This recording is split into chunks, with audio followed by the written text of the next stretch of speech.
So ayan, no? Pagkatapos natin gamitin yung molder natin sa umaga hanggang hapon, kailangan siyang linisan. Okay? Tanggalin yung dumi. Ayan, kung makikita niyo, tinatanggal nila yung dumi para kinabukasan maglagay na naman tayo ng used oil. Okay? Maglalagay tayo ng used oil. Ayan, tingnan niyo. Napakakinis po yan, no? Napakakapal yung plate na ginagamit natin. Ayan, kung makikita ninyo, yan po yung plate na ginagamit natin. Ayan, napakapal po siya, no? Yun po ang gawin natin sa hapon, no?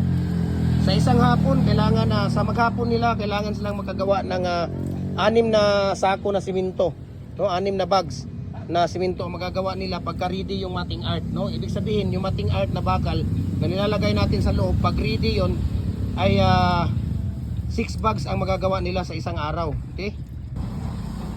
Kailangan lang talaga ng magagawa kayo ng mating, no? Kasi matagal ang paggawa ng mating, puputulin mo pa, tapos tatalian mo, no? Number 8 na 8mm ang ginagamit natin dito, standard. Number 16 na tie wire ang ginagamit natin pang tali.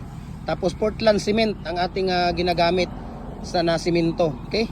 Kahit na walang type 1, basta mayroong type 1P, basta Portland cement, okay yun, no? Maganda. Pero pag sa hollow blocks, molder, hollow blocks, decorative at bricks, kailangan talaga type 1 na Portland cement ang gagamitin. Pag puste, okay lang yung Portland type 1P.